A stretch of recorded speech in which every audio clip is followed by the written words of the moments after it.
Ladies and gentlemen. Hey there, coward.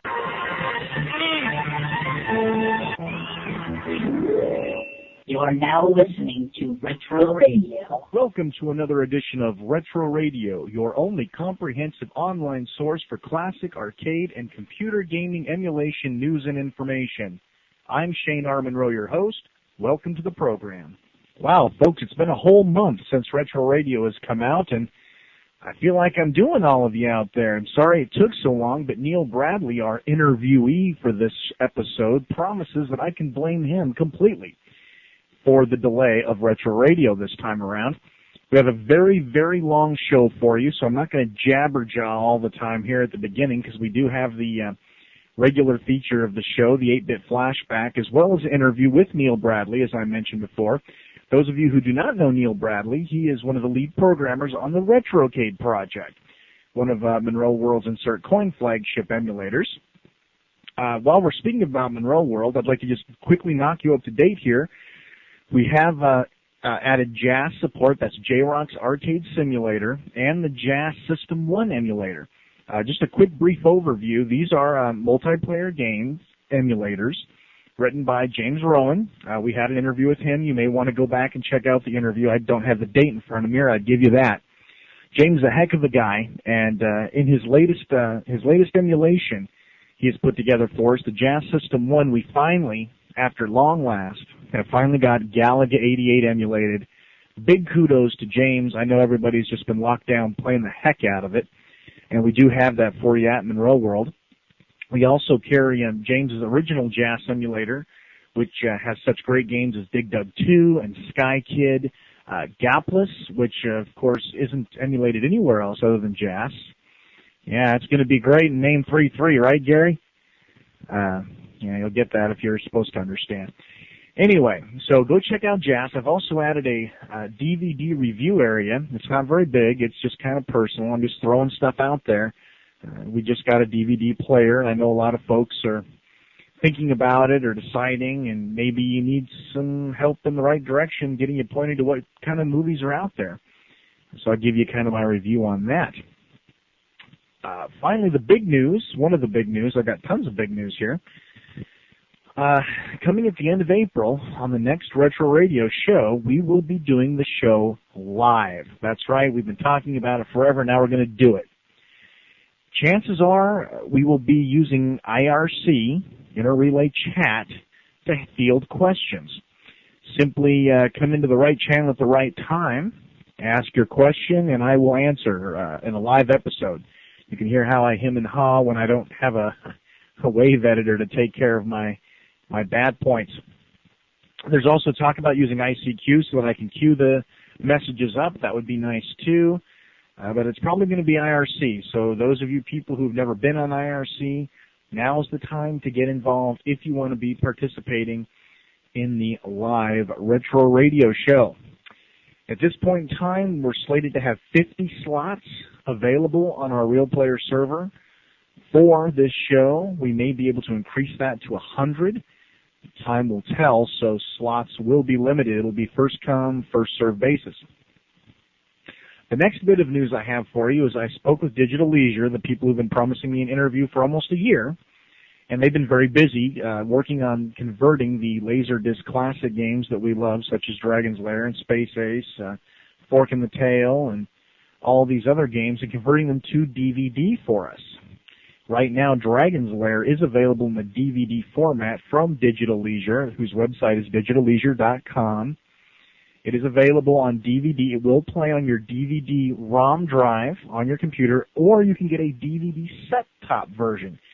Imagine that, using your DVD player to play Dragon's Lair on your TV. Too good to be true. So I asked them, as a member of the press, if they could provide me with a copy for review. They said they would, and the copy is en route. So you can look forward to me yapping about that probably on the next show. You'll be hearing about that on Monroe World as well. Possibly the most exciting portion of this DVD situation is that they're going to have exclusive, never-seen-before interviews with Don Bluth and Gary Goldman, two of the lead animators and the creators of Dragon's Lair. That's going to be very exciting. Digital Leisure did indeed give me permission to run some clips on my show from the game. including the interviews, so I will be doing that. That will be very exciting. I don't know about you folks, but I've been a Don Bluth fan ever since Dragon's Lair. I know you're all waiting to see who I'm going to own on this episode of Retro Radio. Quite frankly, the last couple of weeks have been relatively quiet in emulation land. I can't actually think of anybody to tear up. Things have been actually going pretty good. For those of you on IRC who may wonder where I've been working in channel Classic MU.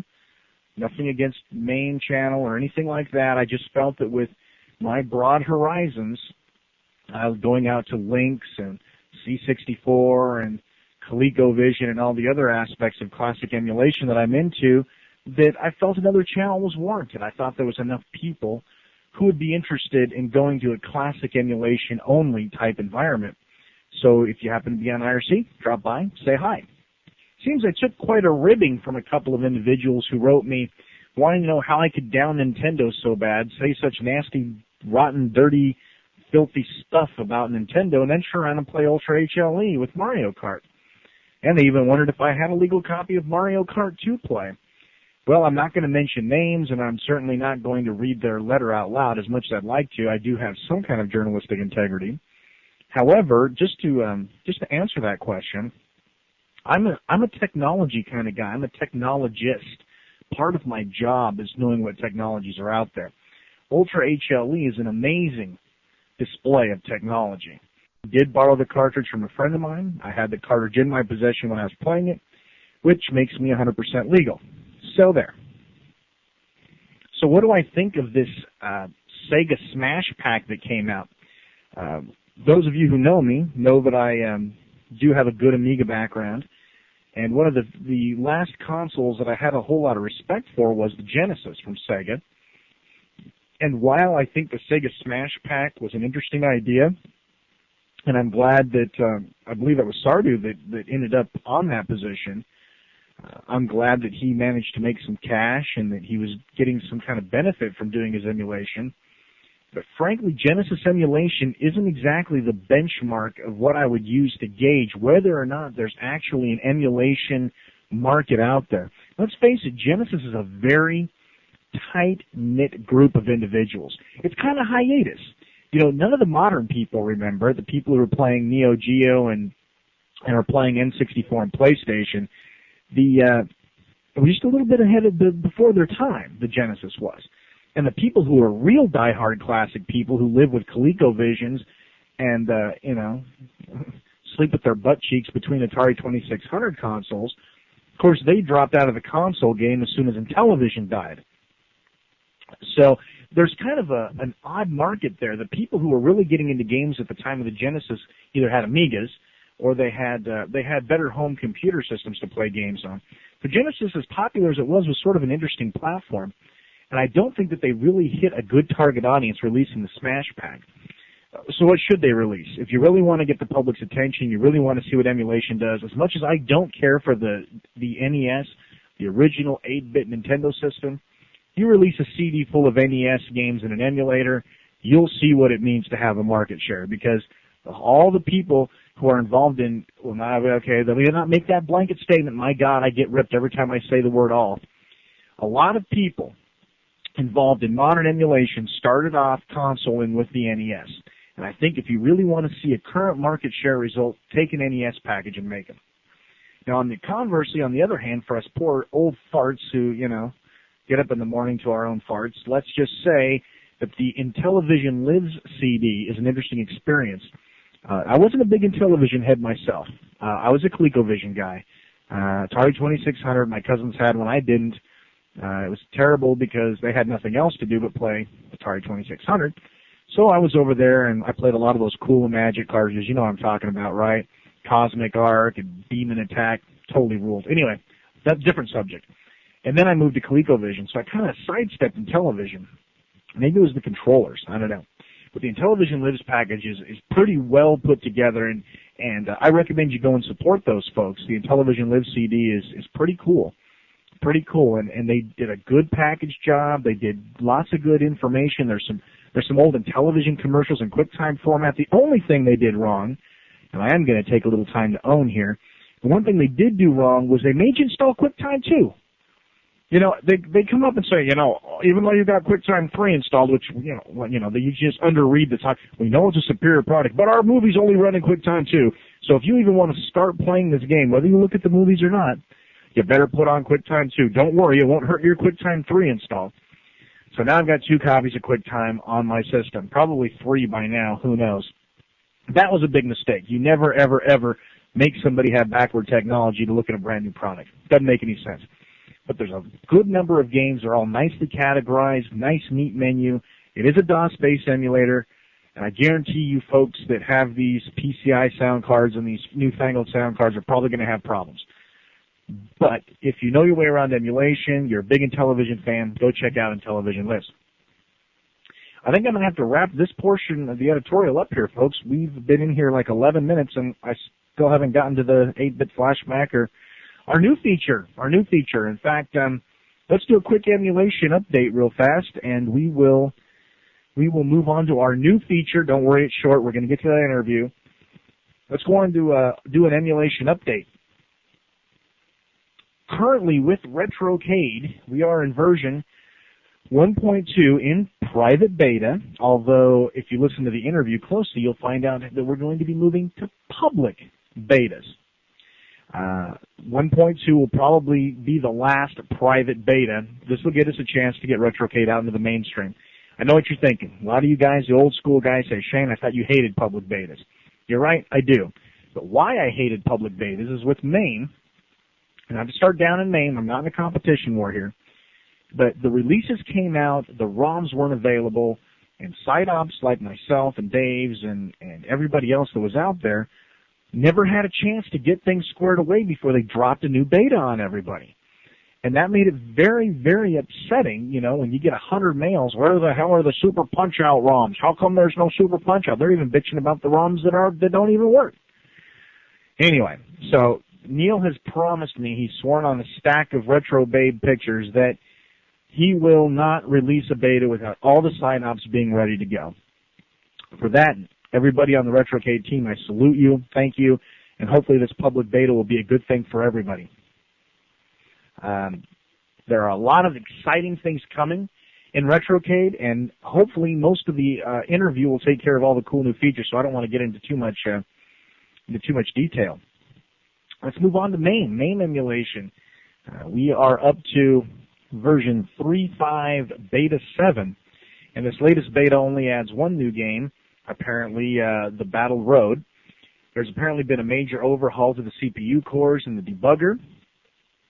It doesn't work apparently on this one for you developers, but apparently there's a new shift that's been going on. They no longer release the betas as binaries, runnable versions, that is. You get the source code and you got to compile it yourself. Fortunately, there's a number of individuals like Brian Duell of Brian's Coin-Op History Archive, and of course Dave's Classics and other sites that are providing the MAME binary for you. And apparently there's some Spanish unknown version of MAME that's been floating around. I don't have a lot of details at this point in time to offer you, but apparently there's some ASM cores, and they've managed to hack Galaga 88 in working on that, Pac-Mania. You might want to look around because this may be available for you. Very interesting trends happening in emulation these days, actually watching Dave's Classics and some of the other ones. A lot of gaming companies are coming forward and releasing their games to public domain, or at least as free downloadables. Even Color Game Boy, a Color Game Boy game has come out that's ready to go. And I think that's a really exciting trend. I think as a lot of the people come forth who have intellectual property value in these games, or they have the responsibilities of handling the distribution of these games, I really think that it's going to take a change, and we're going to start seeing a lot more free type stuff coming out there. In fact, talking to Dave the other day, he said he really doesn't even have time to personally collect ROMs like the rest of us end up doing. Basically, he's been keeping busy enough without it, it sounds like to me. So, an interesting trend. And speaking of which, while we're on the simulation update, for those of you who are diehard Amiga groupie, Agnes, Gary, and Denise Gearhead type people like me, I'm working on a project. If you've been following Monroe World, you've been keeping tabs on it. I call it the Easy Amiga Emulation Project. And its goal is to create a ready-to-go Amiga package. Just, 2 clicks and you're emulating an Amiga with Picasso support and config files ready to go for all these different games. You've got high screen modes, you've got built-in TCP/IP support, etc., ready to go networking software, games installed, apps installed. And I'm doing this for my own personal benefit. Since a lot of the information, including the Amiga operating system itself, is copyrighted, this will not be available for public distribution. However, since I am going through all of this work, I will be able to offer assistance and probably write a FAQ on how to get the Amiga emulator up and running with all the trimmings. Now, there's been a lot of FAQs out there that help you get it up and running so you get to a workbench screen, or you manage to get one aspect of it working, or this particular game. This is an overall package to get a 150 megabyte file completely ready to go for emulation. In addition to this, I'm ripping what I call the Amiga Premier package. And for those of you, I've been collecting and hoarding Amiga discs for a great deal of time. And a lot of companies like Aegis and Marauder and Discovery, a lot of these guys are out of business, and you couldn't buy their software even if you wanted to. So I'm going through this collection and I'm ripping these disc images. Now, I know a lot of you have said, well, Lazarus has already done that. There's a Lazarus 2-disc collection of Amiga stuff out there. These are things that never have ever been on any disc collection. You've probably never seen them on the web, ever. And my intent will probably be to take the ones that I'm sure are releasable, that are not being held by anybody currently, and that companies are gone, and release these, say, 10 discs a month to Monroe World, so you can download them and get some of these things that you're never, ever going to see again. And I feel this is really an important project for me because, again, I am an Amiga emulation guru and nut. So I've got like 10 or 15 people lined up to help me test these images, find out what configurations work, so that you're not going to be left in the cold when these images hit the street. So that's very exciting to me. I've got this Amiga 3000 sitting next to me right now that I'm constantly ripping images all through the day. And currently I'm up to 300 ripped images, which comes up to like 280 megabytes. And I haven't even made a dent. So that's a pretty exciting thing for any of you out there that's interested in Amiga emulation. If you are an Amiga programmer and you've got the savvy, I need your help. There's a lot of Amiga images like the Three Stooges, which was made by Cinemaware, which I don't believe is any longer in business, that uses like indexing protection on the last 3 tracks of the disc. This protection is keeping the transdisk utility from making a good copy of the disc to run on the emulators. What I'd like to see happen is make a phantom virtual drive that basically takes like Maverick or one of the other parameter copiers, reads the source disk in, and writes a phantom ADF image right back to the hard drive, and in the sense, keeping the protection scheme in place, or the odd data tracks, or the tracks outside of track 79 that some companies used, so that we can get working images of this stuff, because people, you're not going to get to see the Three Stooges ever again. There's just no way. Cinemaware's gone. So if you could help me out, write me webmaster@monroeworld.com. I'd love to have your help. That's going to wrap it up for the emulation update this time around. Let's move on to our new feature. Get your remote control and your popcorn ready, because it's time for this episode's Retro Reel. Welcome to a new feature of Retro Radio. It's the Retro Reel segment. Every show, in 5 minutes or less, we will cover a great little-known film from the great retro era. This week we look at the very little-known film, The New Kids. Startling nonstop ticket to terror from Sean S. Cunningham of House fame, and this is right from the back of the box. After their parents die in a car crash, 2 all-American teens, Lauren and Abby, go to live with relatives in a small Florida town. But trouble begins once members of a vicious gang led by Dutra bet on who will be the first to seduce the innocent Abby. When she spurns their obsessive advances, the thugs embark on a sadistic campaign of vandalism, arson, and assault. The savagery escalates until Lauren must defend himself and his sister in a brutal fight to the death in a carnival midway. It's the new kids trying to make it in this town might just kill them. Shannon Presby and Lori Loughlin give great performances as the underdog orphans. And I'd venture to say that you've never seen James Spader like this, once again showing off Spader's acting versatility. And, of course, the support cast does a pretty good job as well. Although rated R, the most you'll see in this flick is profanity and some light violence. There's no nudity, and there's just enough blood to make it realistic. It's really a shame more people haven't seen this flick. It's a pinnacle movie of the 80s, 1985 to be exact. Chances are you'll find this film either in the horror section or the drama section of your nearby video store. It's time for an 8-bit flashback. Can you identify this week's 8-bit flashback sound?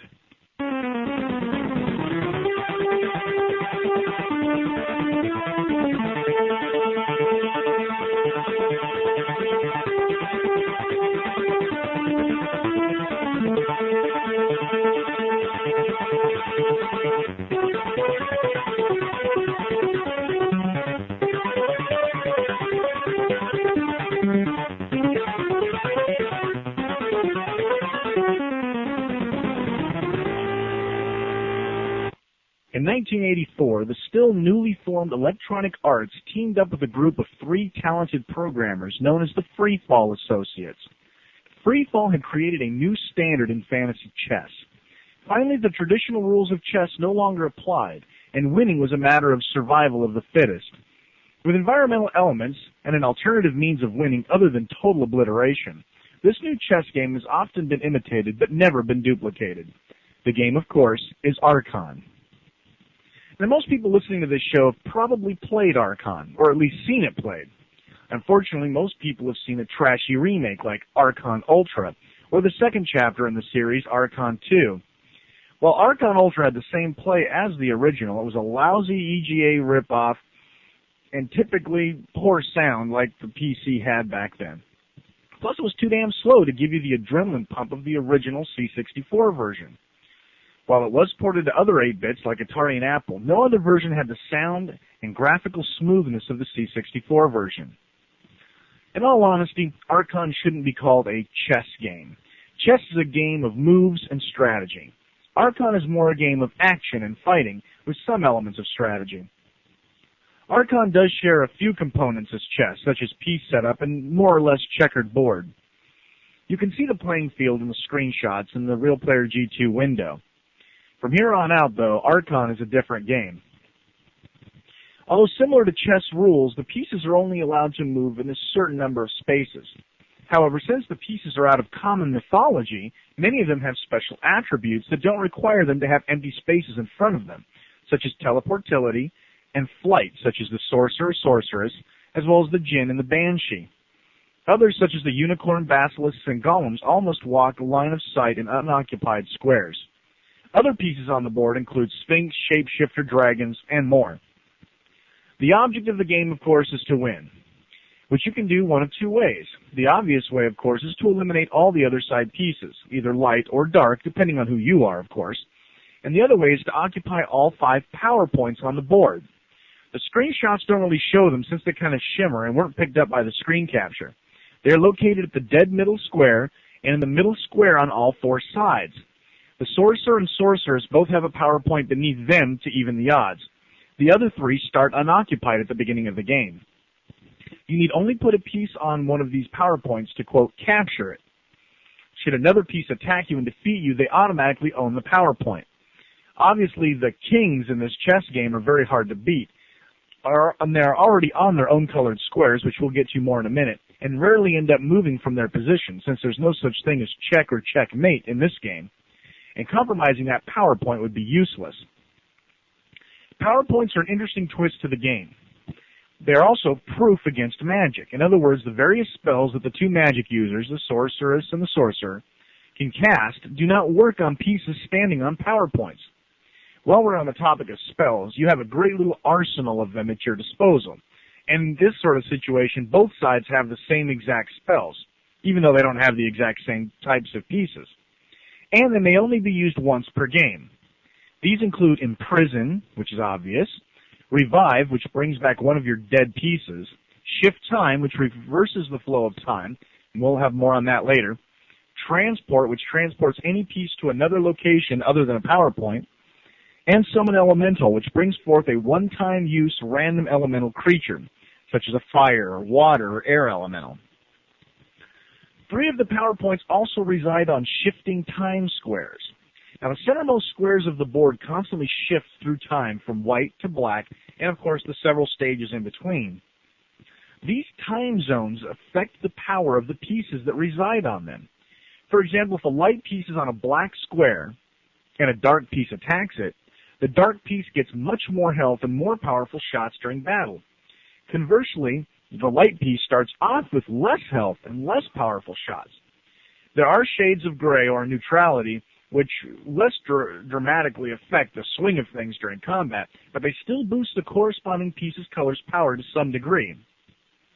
Obviously, this could make holding a captured power point very difficult when the square that you're occupying turns to the opposite color of your piece. You can use the magic user's shift time to turn the flow of time around. Hence, if you have a light piece on a power point that's about to turn pure black, the time when the computer likes to attack, you can shift the flow of time backwards so that the time starts flowing back to white, giving you the advantage. The flow of time also affects magic in general. For example, if you imprison an enemy's piece, that magic is dispelled when the flow of time reaches that enemy's dominant color. Hence, if you are light and you imprison a black-sided basilisk, on the color of time is neutral going to dark, you only have a few turns before it goes totally black and the piece is freed. You could, however, shift time just before the black dominant time flow and keep the dark piece imprisoned for a greater length of time. There's a lot of different ways you can utilize these spells together, folks. Now that you see how the strategy part works, let's look at the action portion. The action portion is just a simple matter of kill the enemy. The screen border reminds you what the current color of the square is, and you both have corresponding health meters on the sides. The pieces all attack a bit differently with different strengths and weaknesses. Some move faster, some shots move faster, and some move slower, and some shots move slower. Some pieces have to fight hand to hand. So you have to be in immediate proximity to the other person, the enemy piece, to hurt them. There are close-range type attacks, such as the Banshee's damaging scream or the Phoenix's blazing ball of fire. Now, these seem like pretty cool weapons, but for some reason the computer can always use them better than the player can.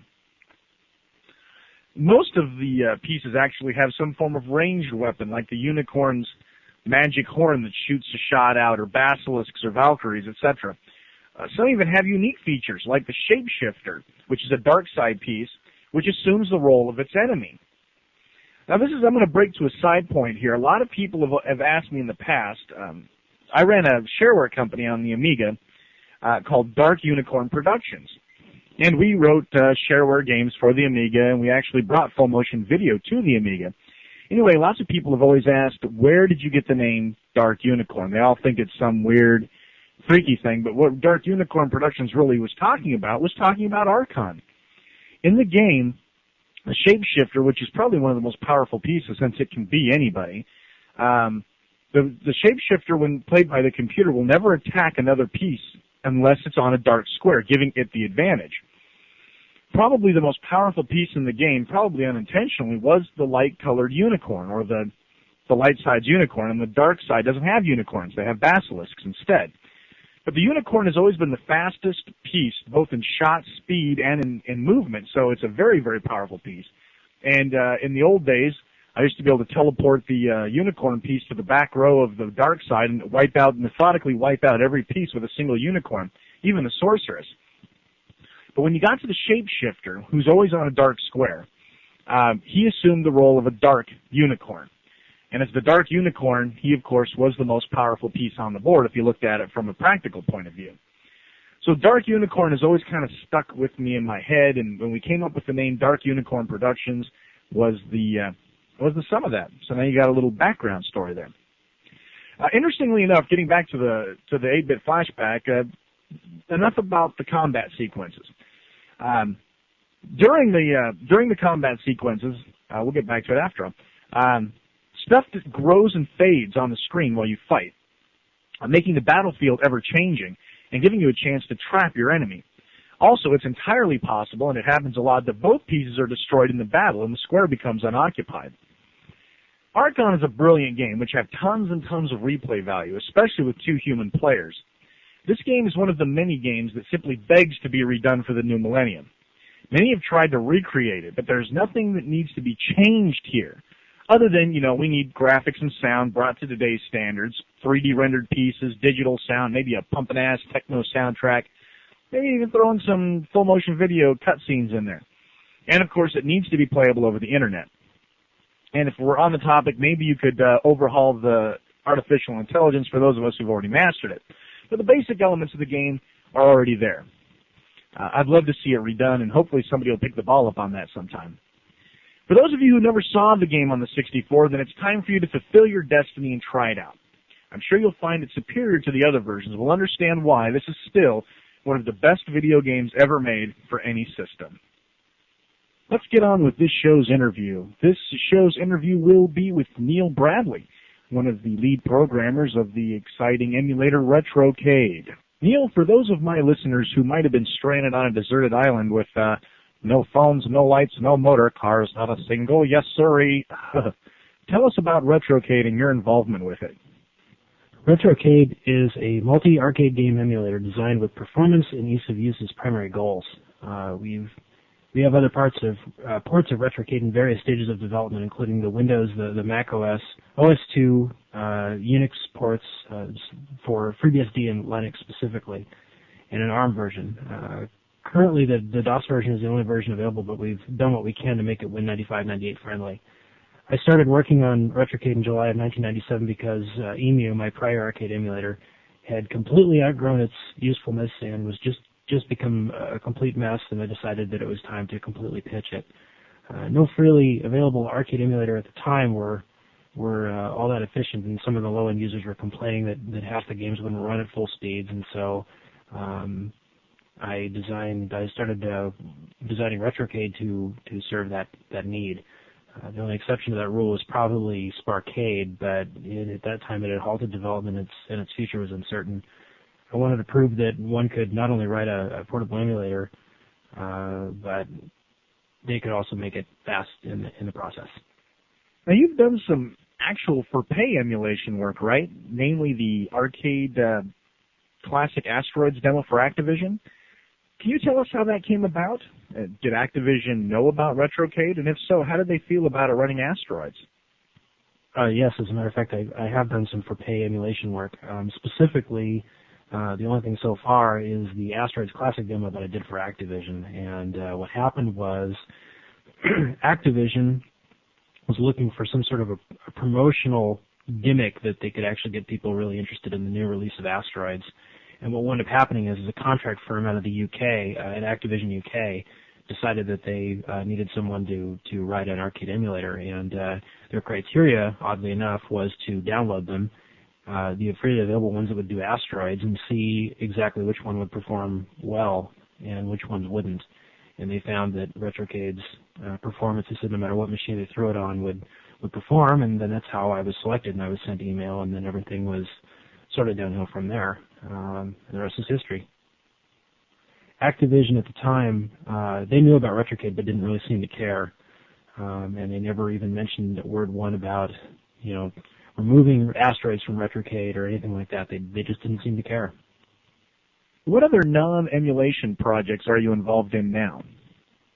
I'm currently working on a short computer rendered film that we're trying to pitch to companies like Comedy Central, Fox Network, MTV, or basically anyone else will have us.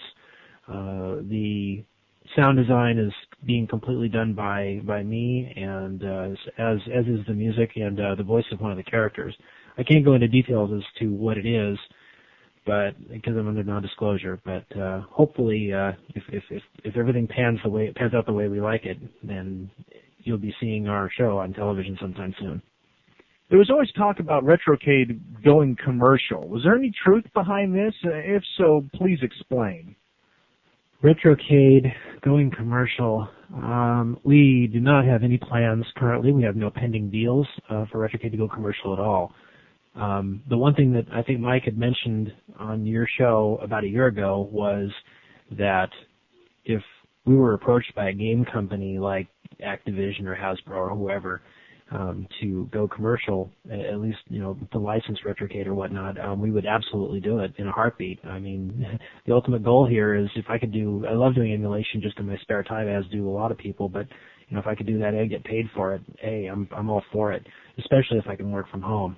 So it's an ideal situation for me. So, do we have any current plans to go commercial? No, we don't. Do we have any pending deals? No, we don't. It's not something where we're out trying to actively promote it. We haven't contacted any game companies, and no game companies as of yet have contacted us. So as far as we're concerned, it's sort of dead in the water. We're just going to continue the project either way. And part of the cost that one of the first questions I would be asking to any potential game company that would want to license RetroCade in part would be, do I have to stop? If they said yes, that I had to stop, then it would have to be huge bucks, because I absolutely love doing emulation work. Neil, what prompted you to back down and let Brian take the lead reins on RetroCade? I backed down from being the primary coordinator of RetroCade to let Brian take over because, for two reasons. First of all, it had been about 6 months since I'd actually written a platform extension for RetroCade, and I wanted to get back into doing some games and whatnot. And the second reason is I wanted Brian, or I wanted somebody else to be more involved in the release process of RetroCade, as far as not only being familiar with, what needs to go where and what files need to be put together and, what tests need to have happen first, but also so RetroCade's core is known a little bit better by the rest of the developers other than me. The core itself is pretty much worked on by me and no one else. Occasionally we have modifications and things like that, but no one really understands the core of RetroCade as much as I do, and that's just because I happen to be the poor guy that had to design it. So they pretty much spend all the other developers pretty much spend their time either on the port-specific stuff, which is abstracted fairly cleanly from the core, or else they work on games themselves, the platform extensions themselves, and they don't muck with the core much at all. And I wanted Brian to get really familiar with that and get his hands dirty and stuff like that. And so it was a kind of a learning experience for him, and also it gave me a breather where I could get back and I could actually see that I was progressing rather than just, retuning the stuff that was already there. So rumor has it that the team is adding Joust 2 to RetroCade as well as Mystic Marathon. Will you please comment on this, performance issues, etc.?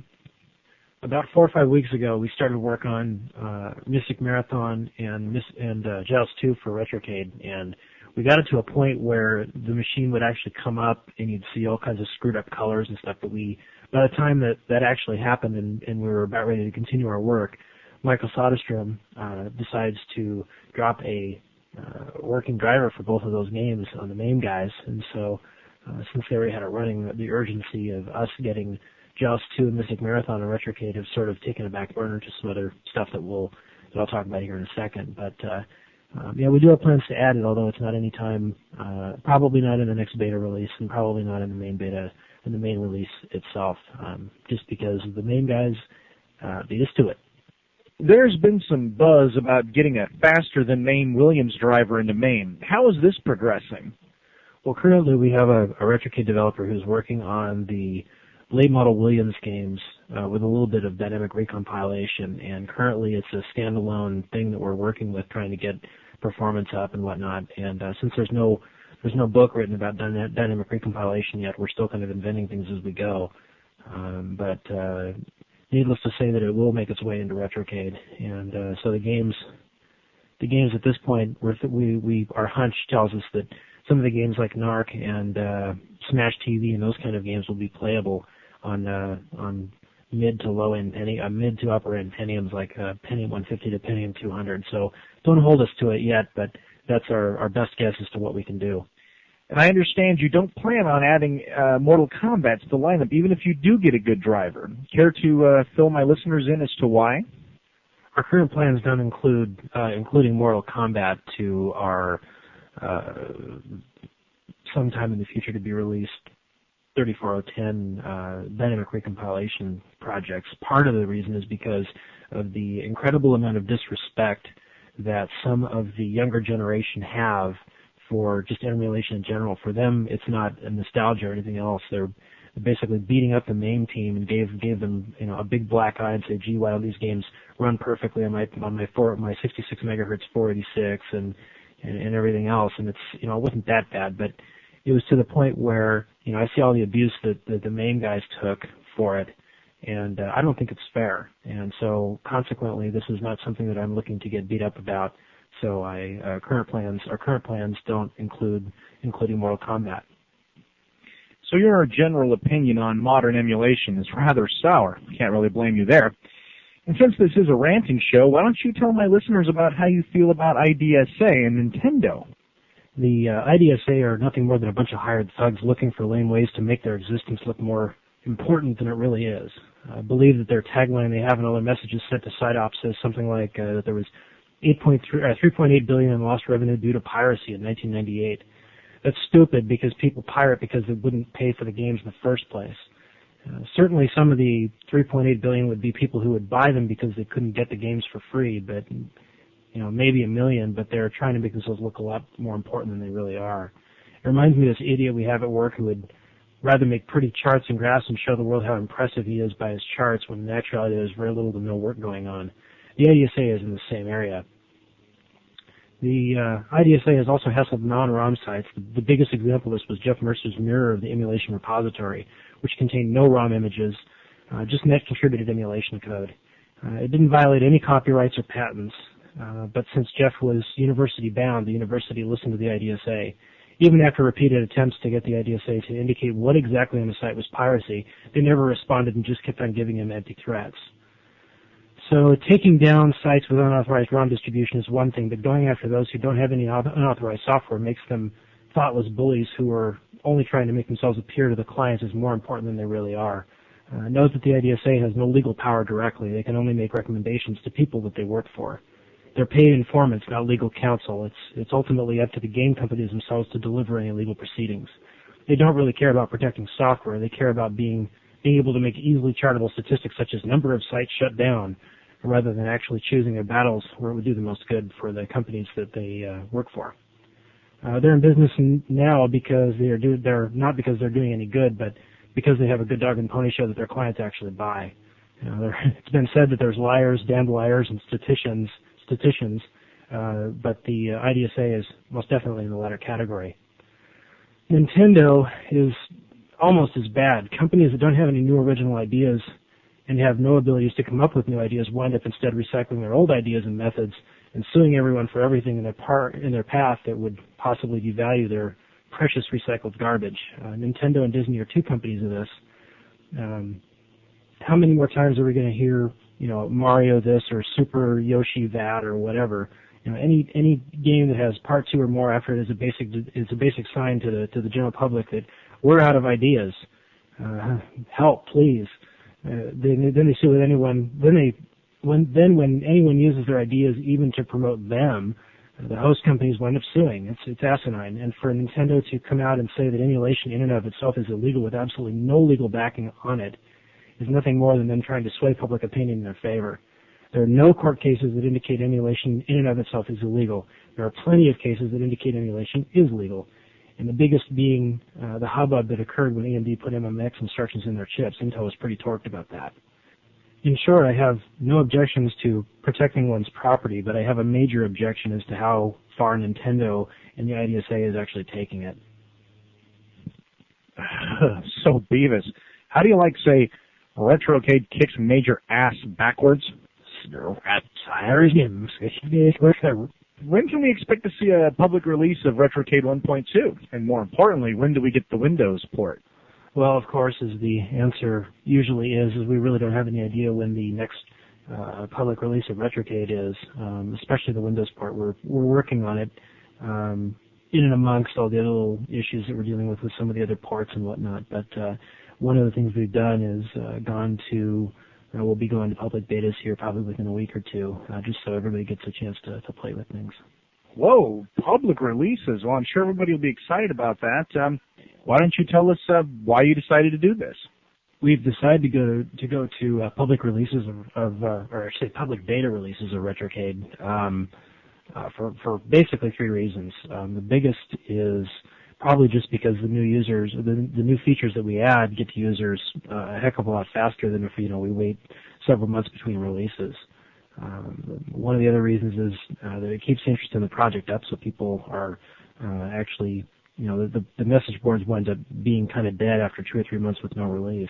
The third and final reason is that we get a much wider audience of beta testers and much better feedback. So hopefully this will be a good decision for everybody. And not only that, it's just something that we're tired of being stuck in the point where we got to wait until it's all finished and whatnot before we actually release it. This gives a chance for other people who are really interested to get to play with it and have a good time. Well, Neil, thank you so much for being my guest on this edition of Retro Radio. I'm sure I speak for everybody in the emulation scene when I say we love what you've done. We can't wait for the future. And RetroCade seriously kicks ass. Well, folks, I'm afraid that's going to wrap it up for this episode of Retro Radio. We've ran a really long time, and thanks for sticking with us.